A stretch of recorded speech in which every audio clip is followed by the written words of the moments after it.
commiserations about Starfleet Academy, Mr. Burnett.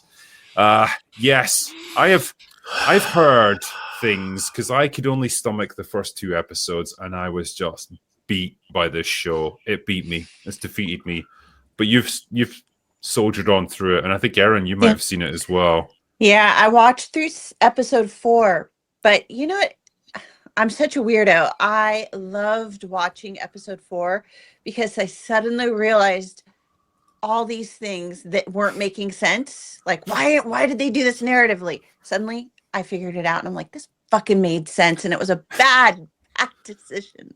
Super bad decision. Can you share it with us so I understand how it makes sense? Why does it make sense? Yeah. Because I've watched it, and I haven't got a clue what's going on and how this thing came into life.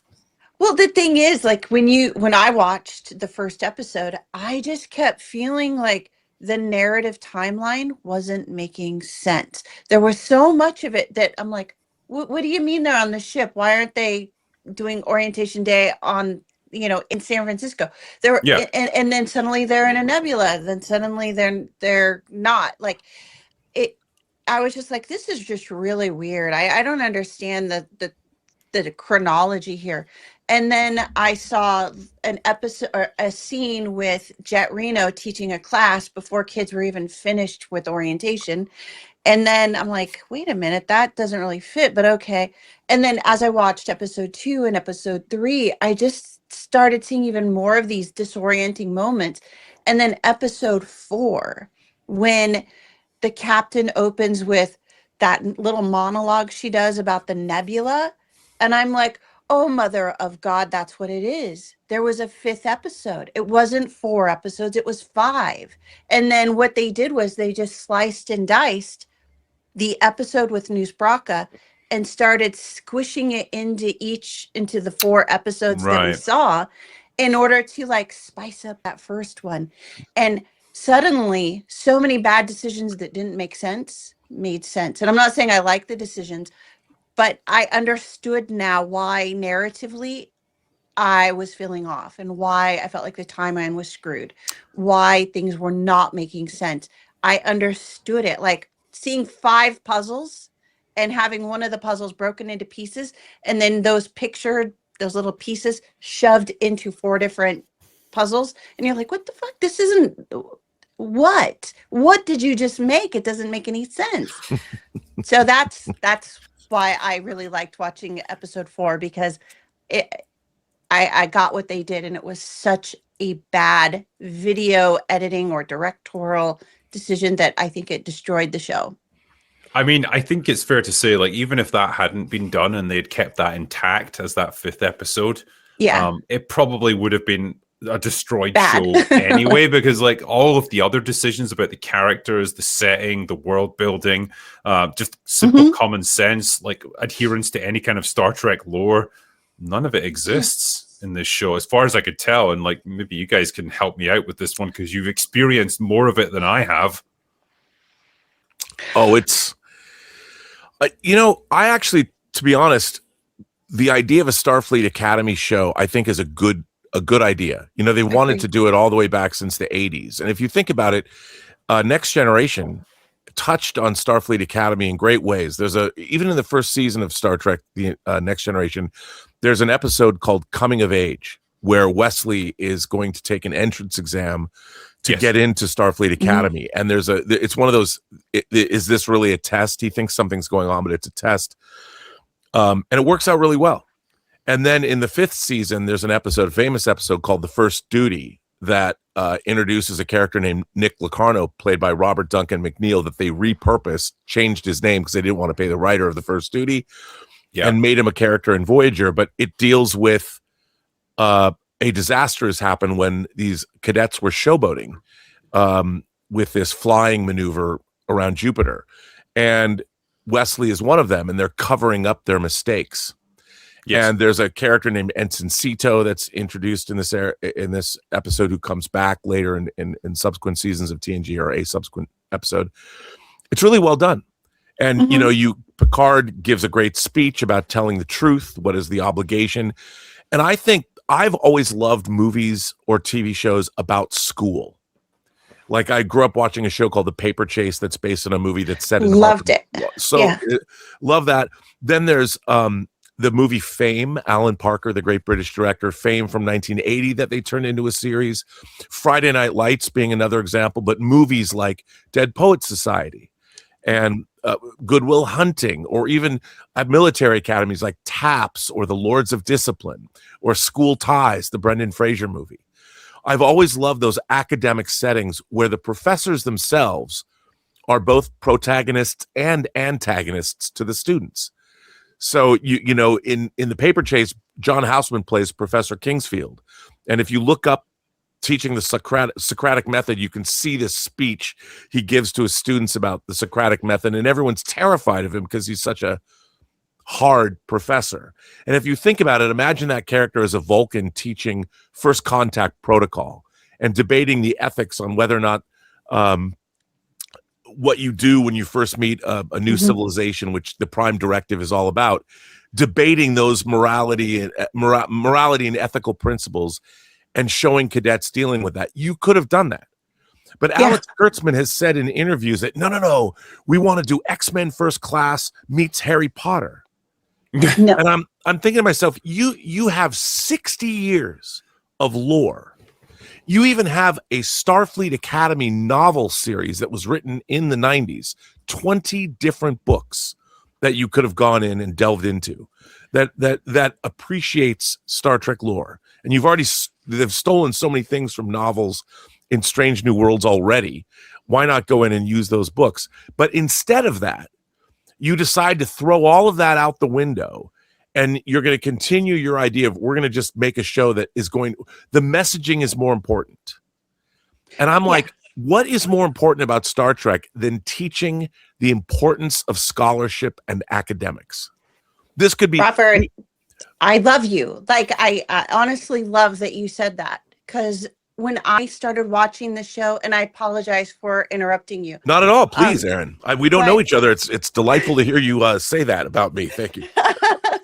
But go, please. Seriously, when I heard they were doing this, I thought that's exactly the kind of show that we were going to get. And I was so excited to see these students going into the classroom, doing their scientific research, doing their problem sets. But what we got was like the plastic or the facade of a science fiction set that the characters didn't really interact with. Like, we never saw them do any work. We never saw them do any studying. We saw them do nothing of the sort. And that would have been so interesting. And if they're trying to get younger men and younger women as viewers, people are bored. I swear to God, they are bored with just these melodramas set wherever. This series could have been set wherever, at any time, any place. It would not have felt any different. And I don't know where the science fiction went, but it's not in this series. It just doesn't exist in this series. I don't think this series, and I think this setting lends itself particularly well to that. Like, and I'll tell you why, because first of all, like, I think it's so fascinating when Alex Kurtzman described this as what Harry Potter cut with X-Men First Class, right? It reminds me of that Simpsons meme where it's like they came up with a TV show and it's like, we had a singular vision, Titanic meets Frasier. And it's just like, let's combine a bunch of things that are popular and just like not have an actual artistic vision of our own. It's just high concept stuff. But also, like, if it's going to be set within one particular location, which is like Starfleet Academy, you can't really do like hard sci-fi stuff because you're not going anywhere. You're not like getting into the essence of what Star Trek is, which is experiencing new worlds, new cultures, new ways of being, just encountering like all these crazy phenomenon that you get when you're on a starship, like exploring the galaxy. So what do you have to rely on then? You've got emotions, you've got interpersonal drama, and you've got teen angst. That's what the show like seems to hinge on. And call me crazy, Star Trek fans aren't going to be interested in that aspect. And the kind of people who want like teen drama, angst, relationships, and all that stuff are going to get it for something that's set on Earth in the present day. They're not going to be interested in the sci-fi setting. And so it seems like a show that appeals to no one ultimately. Well, what about the fact that you've got this Klingon character, and in their wisdom, they're like, we're going to make a Klingon character who doesn't really want to be a Klingon. Well, that's such an easy, subverting. Yeah, you mean this guy? Yeah. Oh, yes, that guy. And wouldn't it, and the way he's coded, I understand that. So his identity. Well, wouldn't it have been more interesting if you had a Klingon professor who was trying to explain how the concept of honor can be applied to all aspects of life? Like, if you want to be a biologist, because there are Klingon biologists and Klingon scientists, if you're a Klingon doctor, what is the Klingon Hippocratic Oath? And if the Klingon Hippocratic Oath is defined by honor, what is a Klingon doctor's obligation to his patient? You can't sit there and go, he's gonna administer the most pain because a Klingon is supposed to endure pain. If you have a doctor, he's going to be the most honorable doctor in the world or in the universe. And if you have a Klingon shopkeeper, he's going to be the most honorable shopkeeper. And how can you apply honor? And this would have been what the audience was soaking up. Like, I've never thought about that. I just thought of Klingon warriors. But how would you apply the idea of honor, we here on Earth? What could we do in our lives to take the Klingon concept of honor and learn about how to apply it to, I don't know, how to deal with your friend or your spouse or your business partner or whatever? We would actually be learning things about other cultures at Starfleet Academy that we never thought we would learn, because no one's ever done this before in Star Trek. Right. And you would learn things that you could take away from a show and go, God, I never thought about that. How would I apply honor or honor? Because everyone talks about, well, he's just a great warrior. No, the Klingon civilization is built around the idea of honorable, being honorable. And that doesn't mean just in warfare. Right. It means in every part of your life. And if there's one thing that we, especially as Americans or people around the world in Britain, we could use a little bit of honor in the way we comport ourselves with one another and with our lives and with our neighbors and our friends. That could have been something really interesting. So the audience that's soaking up this show had never thought of that before. So what you have is, you're not in space, but you're learning about strange new worlds from the classroom by people that are actually interesting. And what they've done is, instead of that, they've just subverted. They don't want to believe because honor, Klingons are inherently, the whole idea of it is sort of male, alpha male. And they don't realize, like, wouldn't it have been, maybe the Klingon instructor could have been a female, and you could have had a female character talking about how do we as females lead a life of honor. You could have done anything, but they're not smart enough. They haven't thought about this. They just, let's do X-Men First Class and Harry Potter. Okay. Let's take other people's franchises that they've done, and we're just going to rip them off.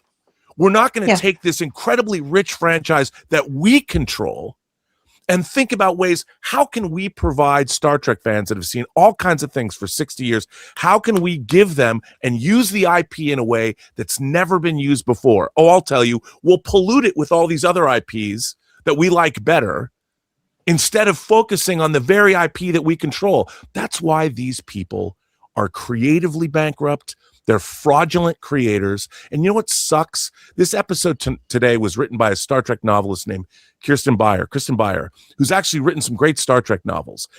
But because she has to toe this party line, she knows what she's writing is garbage, but she has to write it. It's so, talk about quizzling turncoats. And I'm sorry, Kristen Beyer, I like your Voyager novels, but what you turned out today is embarrassing. Sorry. So, what you're saying, Robert, though, is the writing is so bad. Like, they don't even have a sense of what an alien is. Like, every single character is just a human with a different face. Yeah. There's no such thing as an alien or different morals or a different upbringing or completely set of rules of what they live by. Everyone is human with today's problems, just something that's happening on TikTok today, but they look like a Klingon, or they look like an alien, or they look like something else, but there's nothing else to them that makes them an alien. They're just a human in a costume. I think as well, like, it's the use of like current day isms as well, like current day like slang and stuff that I just find so off-putting, because like calling people assholes.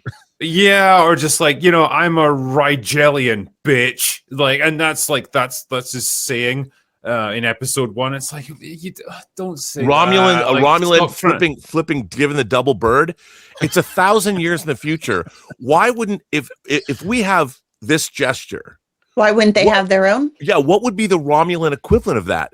Create something that we've never seen before that gives the audience, we can suddenly start using an inflammatory gesture in public and nobody knows what it means. You know, why wouldn't you? I would have thought that would have been really interesting. Like when Leonard Nimoy came up with the idea of the Vulcan nerve pinch, because he didn't believe that somebody should just get cracked over the head with a gun, a phaser. So he's like, as he says, you can see Nimoy going, well, this man is an alien. We don't know anything about him. Let's give him something unique to do that we've never seen before. They don't even think that way. They don't they don't connect their characters to their environments, their characters to their cultures. This is what's wrong with the show. And Drinker, you mentioned earlier about there's no science fiction. They're not out exploring the world. But I'll tell you what, like, they're missing out on easy wins on that campus. They've got this open, glassy, beautiful, glossy environment. But what they're missing, like anyone who walks around a research institute today, if they want to bring in research institute stuff today, fine, do it. But at least do it in a way that's actually realistic and believable. You can walk around the MIT campus at any point in time, walk through the infinite corridor. The glass walls are there. You can see students experimenting. You can see them working in their labs. You can see lecturers lecturing. You can go into the bowels of the institute to see more experiments happening. Heck, you can walk around the parking lot half the time and see a bunch of beakers sitting out on a table getting sunlight versus rain or whatever it is they're doing. And that's the kind of thing they should be doing at Starfleet Academy. And it would just add in an extra element of like, oh my God, they are doing science. Even if we don't understand what it is they're doing, they could be faking the whole thing, but they can't even imagine that. I would perhaps posit the idea that like Starfleet Academy as well isn't necessarily a research organization. They're not going to be doing cutting edge research there, because the Starfleet Academy is about teaching these people to be ready for like assignments to a starship and going out and exploring the galaxy. Yeah, there's going to be learning, but like in the same way that in your average high school, you're not going to be doing cutting edge research about like biology or chemistry or whatever. You're just teaching people the fundamentals that they need. But I get your point. It's like you can see more of what they're doing there. But the problem fundamentally with this show, and it almost harkens back to what I was talking about with The Exorcist, right? There was that feeling of like, this is a horror movie made by adults with adult sensibilities. It's not about cheap scares or whatever. It's something much more deeper and unsettling that an adult can come up with because it appeals to our more complex personalities, our more complex mindsets. That's what you should be getting from Starfleet Academy. Yes, it's involving younger characters, but they're being prepared for like the ultimate challenge that human beings can undertake, going out and exploring the universe. It should be smart, but it's retarded, as far as I can tell. You've got characters who eat their comm badges because they don't seem to be functioning adults. Like, if any person did that, they wouldn't be put in Starfleet Academy. They would be put into some kind of special learning school or whatever. Like, how can this happen? I can't work out what age group they're aiming at. I have no idea, because there's jokes for children, and then there's conversations about bisexual threesomes, and calling people assholes. It's so all over the place. It is Harry Potter, and then they're trying to be Starship Troopers for a second. It's like so James Gunn tried to do a Star Trek show. That's what it feels like. Look, it should be like West Point. If you're gonna, it's college level. Like, to me, you know what the best Starfleet Academy show. They should have looked at The Social Network and the scene where Zuckerberg's making face mash. And he's coding because he's angry, and the scene with at the beginning with I mean, that was all about somebody being extraordinary, and you'd have all these. Or you look at something like Real Genius, if you haven't, the Martha Coolidge movie with Val Kilmer, where everybody's smart, and when they do stuff, they're pulling pranks. They'll turn ice. They'll make ice that immediately evaporates. Or there's been such a tradition of these kinds of stories. And looking at this, I'm like, does everybody who work on the show, are you all idiots? Like, really? Yes. Have you not? Yes, they are. And I just. They are doing a tremendous disservice and damage to a franchise. I mean, our first space shuttle was called Enterprise, although it never went into space, because people were so inspired to go into into the sciences. What is this show for? Who is it for? Who is going to be inspired by this? There's nothing that's aspirational, which was Star Trek was basically taking a constitutional republic into space. That's what Star Trek, they called it a wagon train to the stars, but it was about, the American idea of having our constitutional republic, and we're out there to hopefully make other people's lives better. This show, I hate all these people. I hate the people that work at the academy. I hate the teachers. No one is exceptional. Star Trek used to be about the top 1% that we could I aspired to be those people. And these students should have been people that we didn't recognize. They should have been people that we hoped to be. And if I was 16 years old watching this show, I wouldn't want to be any of these assholes. I would never want to go to Starfleet Academy. Starfleet Academy should be the place that should be the coolest place ever. But people would rather be in Hogwarts because that's the show they're making.